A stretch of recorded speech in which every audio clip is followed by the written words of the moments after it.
So it's a pleasure for me to introduce Paula Valente today. One of the pleasures of my career is having had the opportunity to visit Brazil and teach on multiple occasions and get to know Paula both as a scientist and as a fantastic host.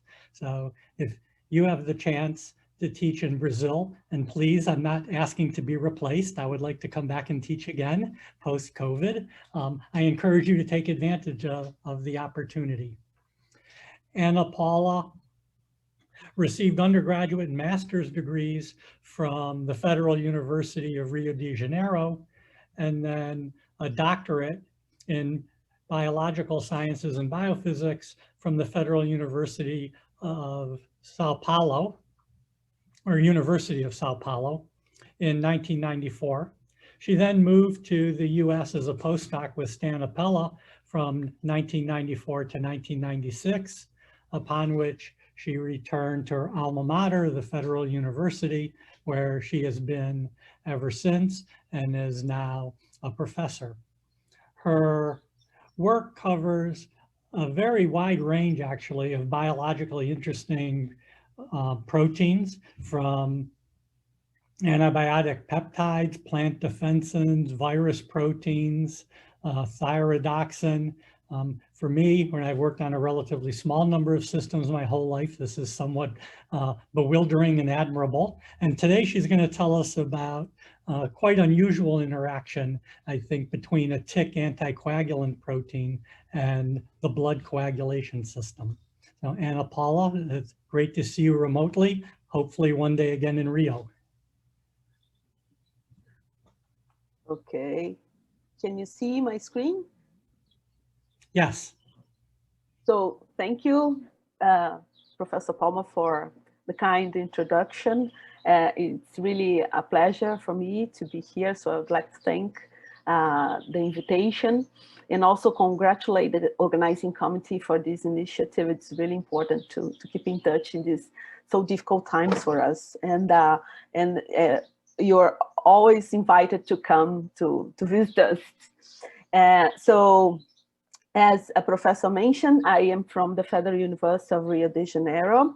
And today I choose to talk about some results we got with a protein that's called Ixolaris and its interaction with the coagulation factor 10.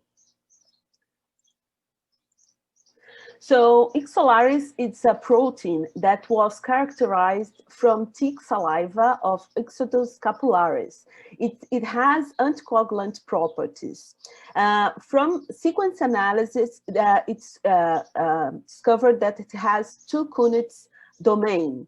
And it's interesting because this protein can interact with the factor 10 and factor 10A, that will be the activated form of the protein with similar affinity. So this shows us that it has a non-canonical inhibition. And it's interesting because I can remind you that the canonical inhibition is the one that resembles the enzyme-substrate complex.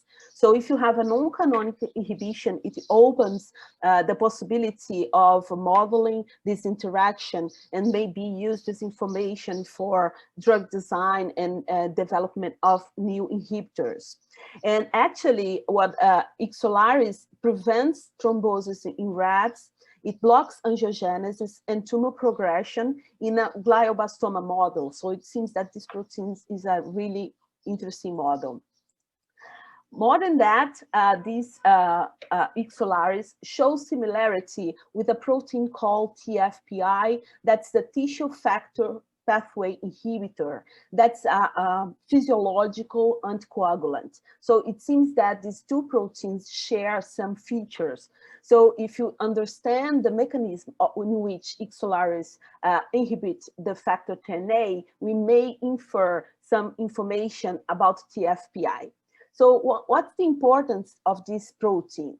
So the coagulation process starts when there is a damage of the vessel wall which expose tissue factor. It's one of the mechanisms to start coagulation. So this exposure of this factor will activate the blood coagulation and platelet aggregation. This TF then binds to factor 7A and forms a catalytic active complex. That's the TF factor 7A, which converts factor 9 to factor 9A, or the factor 10 in its activated form. The TF pathway plays important role in normal hemostasis, but also in diseases like cardiovascular diseases and thrombosis.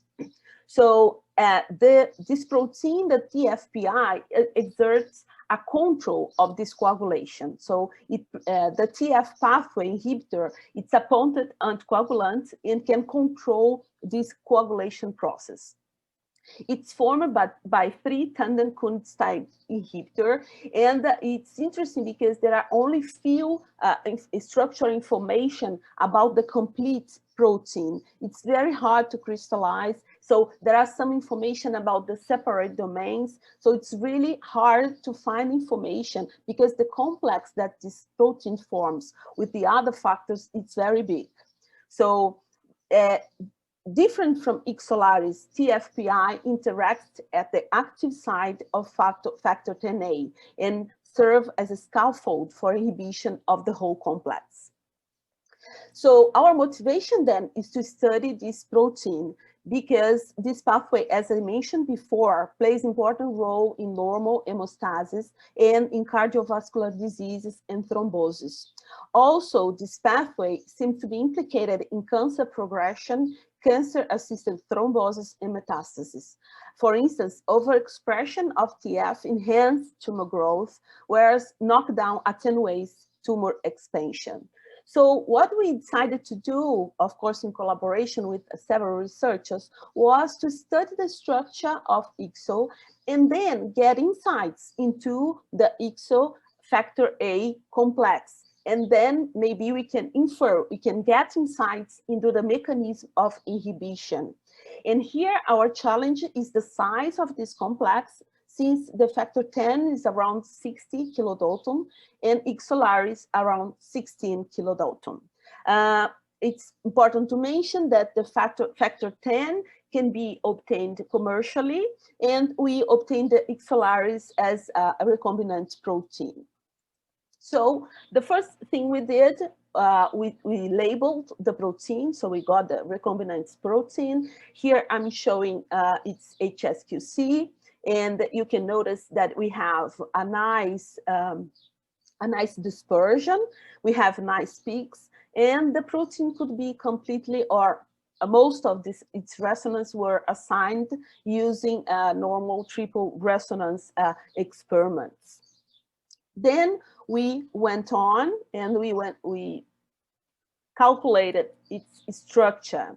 So here I'm showing the 2 domains. So here you can see the K1 domain, here the K2 domain. So it's clearly, it has the very conserved Kunitz folding. And that's formed by small segments of secondary elements and long loops. Here you can see the 2 loops, and also the electrostatic surface showing here that very negative surfaces. That's also an interesting feature. To calculate the structure, at first, we are unable to calculate it only using NOEs, probably because of these long loops. So we have to use one different strategy. And I should mention that although it seems like of a low definition at the figure that I showed before, you can see here that both domains were well folded. So here we have the K1 when we superimpose the K1, and here the K2. So you can see that they are very well folded. The difference here is exactly the orientation between these 2 domains. It's also expected since this protein has 5 disulfide bonds, so they are kind of not between this inside these 2 domains. But as I mentioned before, the orientation between them seems to not be so fixed. So what do you use? We use the NOEs plus chemical shifts to obtain this structure. So we use unambiguous assigned long-range NOEs, and also the chemical shift using Razak CS Rosetta. And we checked the quality of the structure using mole probability program. I should mention and thank the UCSC Baker cluster to help in the calculations.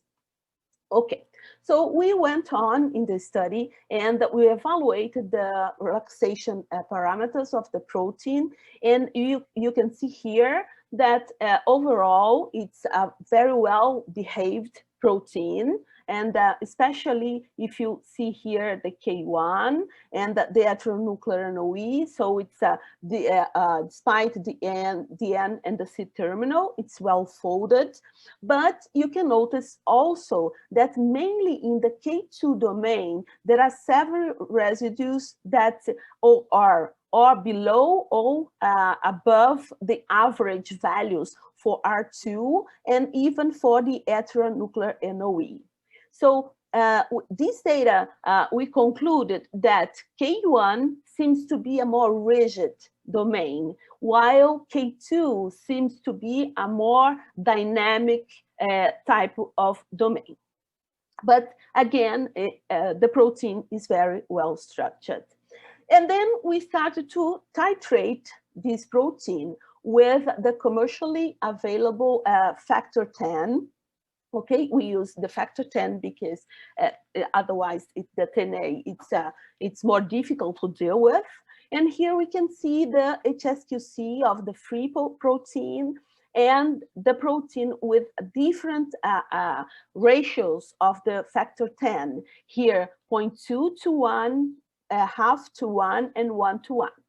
And you notice that there is a dramatic decrease in intensity with the increase of factor 10 concentration, and especially at 1 to 1 ratio that most of the peaks disappear. So we decided to evaluate the complex using the half to 1 ratio because we had significant change, but also we could see most of the peaks. And here I show a closer look of the spectra, and you can see here again, there is several peaks that show a significant decrease in intensity, and some show a small but still consistent difference in chemical shift. So this information is plotted here. We can see the chemical shifts and the intensity.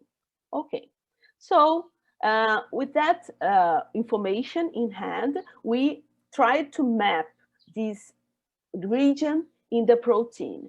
And you can see here that when we add this information to the structure, you can see that it forms a continuous surface. That's exactly what you ought to expect if you are dealing with a complex. So we are very happy to see that we could see the surface of interaction. Another interesting thing is that we noticed that you can see that the interaction occurs not only with one domain, but with both domains. So it seems that both K1 and K2 participate in the complex formation. This is slightly different from what happened to TFPI. That seems that the interaction occurs mainly with K1 domain, and the other domain seems to modulate the interaction.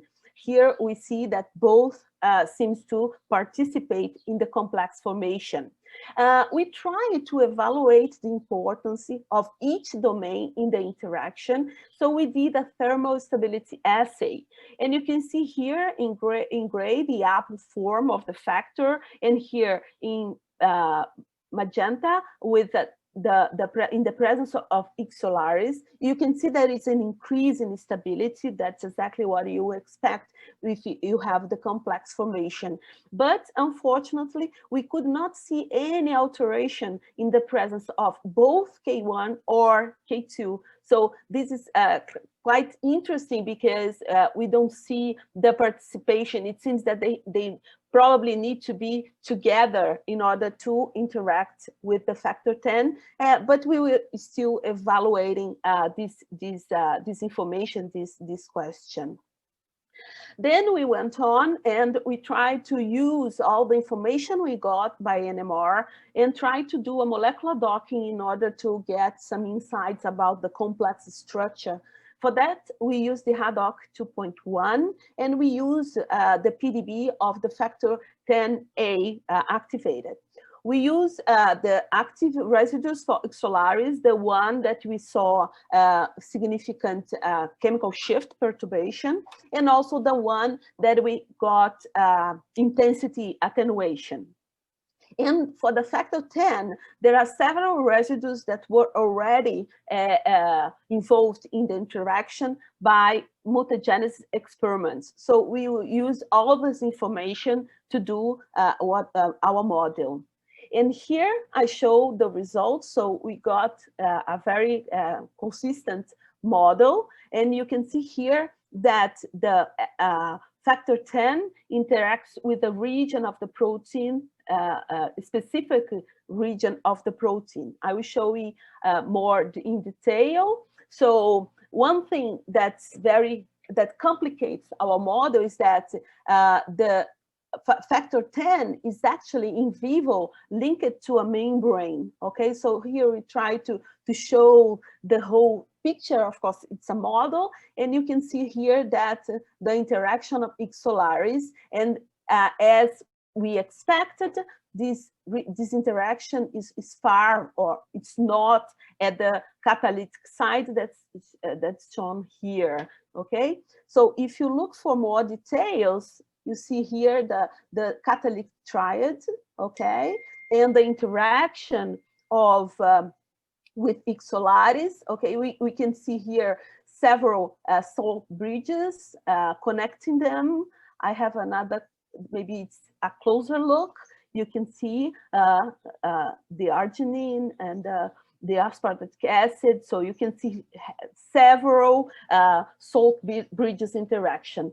This actually was expected since, again, mutagenesis experiment had shown that Ixolaris binds to heparin exocytes. So this was very interesting to see that the model also confirmed this information. Okay, so in conclusion, we can see that we could map a region of interaction between the factor 10 and Ixolaris, and also that this interaction is mostly electrostatic. And again, here you can see the catalytic triad. One interesting feature that we noticed was that when we superimpose the factor 10 free and in complex with Ixolaris. So how the interaction of this protein outside the catalytic site could inhibit the enzyme. So you see here the interaction, the surface of interaction, and we notice there is a significant and interesting difference in the arrangement of the catalytic triad in complex when in complex with Ixolaris. So it seems then that the interaction of the protein can alter the triad and may then lead to the inhibition. So we believe that the mechanism of inhibition is therefore an allosteric effect in the catalytic triad. It's worth mentioning that the other important, the significant, let's say, difference is in this 9-9 loop. That's a loop that's important, that's known to be important for the access of the substrate to the active site. Another important information is that we didn't notice any major conformational change of the protein. It was really located in those regions close to the interaction and close to the triad. So when we search for similar proteins as Ixolaris, we found, of course, as I mentioned before, the TFPI and another enzyme that's called bicunin. So bicunin is also an inhibitor, a serine protease inhibitor present in urine. And we noticed that there is a very similar Kunitz conserved fold. But again, bicunin and TFPI inhibit the protein as a canonical mechanism, while Ixolaris inhibit as a non-canonical mechanism. So this is kind of interesting how these proteins with so similar folding can interact with the factor 10 in so different ways. And one explanation maybe is that Ixolaris is missing one disulfide bond. So the domain is more flexible. So maybe this permits different interaction with the targets. So this is also one thing that we plan to study. So in conclusion, we can say that Ixolaris and factor 10A, the interaction is basically driven by electrostatic attraction. We could see a non-canonical mechanism, mainly by K2, but also a secondary interface in KN1. And we think that this information may be important for the development of new inhibitors that target other regions of the factor 10 outside the active sites. Because if you target the active sites, of course, you may be interfere with other serine proteases. So this data was published last year. And I just, as Professor Arthur just mentioned, we used this approach to study complexes. So our lab really enjoy studying complexes. We also apply this similar strategy for virus protein. Especially, we studied the glycoprotein E from dengue virus, more specifically domain 3, and we could map the site of antibody antibody binding, and it was very interesting too. So we used a similar approach, of course, and we can see here that we could map the surface of interaction. With that, we could speculate also strategies for neutralizing or non-neutralizing antibody. And it was interesting to see that most of the region that we mapped is actually hidden in the virus particle. So as other researchers have already mentioned, it's probably the virus need to have some kind of conformation rearrangement in order to permit the binding of the antibody. So this was also very, very interesting. So with that, I would like to thank my collaborators, especially Viviane de Paula, that was the researcher that developed most of the work. She's from the University of Rio de Janeiro, and now she's a research associate, first at the University of California, and now at the University of Pennsylvania in the lab of Nicholas Siguraskis. And I also want to thank him for the collaboration, and also my other collaborators, Robson Monteiro, Ivo Francischetti, and the others of the virus interactions, Luca Varani from Switzerland, and I didn't mention Fatima Ferreira from University of Salzburg, and also Karen Santos and Lucas for their assistance. And of course, I should mention the agencies that support our work. And I just want to show, so this is our facility in Rio de Janeiro.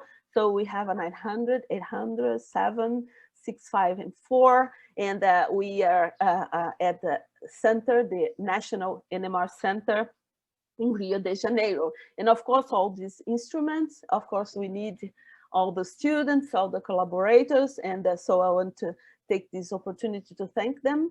And with that, I would like to thank for your attendance. Thank you very much. I'll remind the audience that you should enter your questions in the Q&A, and I'll try to ask them to Anna Paula. The first one is from Francesca Marassi.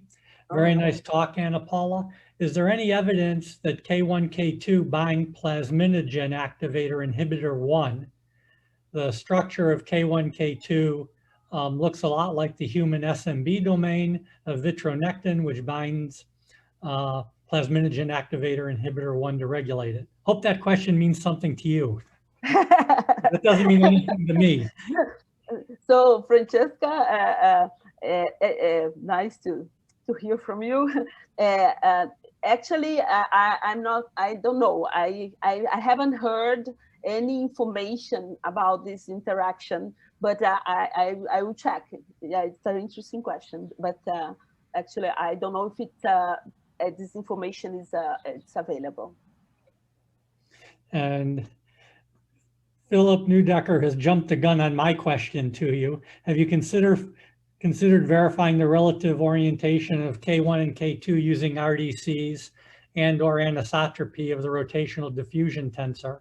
And yeah. I would follow that up by asking, do you know anything about relaxation during the titration? What happens to the relaxation rates?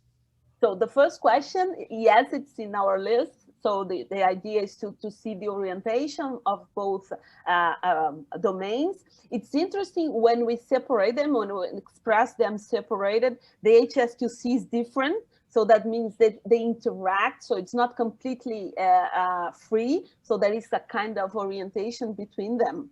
The other question is the dynamic properties of the complex. So again, it's in our list, but we had a very big difficulty because there is a very significant decrease in intensity. So this hampered a lot our experiments, our relaxation experiments. But yes, we want to try it again. Sorry, may I add a comment on this? Because you assumed that one of the domains was dynamic and the other was static. But I guess that all these questions go towards the possibility that you had segmental motion in there between the two domains. How can you rule that out? So I think we have both. I think K2, I think it fluctuates more. But you still have the movement between the domains. So I think you have both. I don't know if I answered your question. Yeah, you did. I mean, I guess that like it's a different time to controlling the motion anyways. So the idea will be to maybe to decrease the linker between the two domains and evaluate the dynamics and try to see the orientation between the two domains, but I think both. I think it has a different dynamic, and you have the different orientation. So Walter Chazen asks, which of the two K domains has the missing disulfide? The K2. That's a quick answer, Walter. Repeat the question, bro. And then, so is it possible to, in your model, to dock TFPI in at the same time that protein is bound, or are they competitive with each other? That's a very good idea. Yeah. No, we haven't tried. Yeah, this is a very good idea. David, they probably, because the TFPI will bind in the active side, so maybe there is a competition between them. Yeah, it's a very good thing to do. David Eliezer says there were some signals left in the one-to-one complex and some intense signals in the center of the spectrum of the isolated K1, K2 construct. Is there a disordered region? Is that I would ask, is that the linker rather than the ends? We haven't analyzed that, but I would say that maybe it's the end, the C-terminal, but yeah, we haven't analyzed that. So we might, if I had to say something, I would say it's probably the end in the C-terminal. Because all the other loops are very close to the complex. Sorry? But these resonances seem not to have moved. So in principle, you should have the assignment from the free form of these. Yeah, exactly. Yeah. We just have to look which region. Oh. Yeah, we just haven't. Yeah, Okay. You're right. Yeah.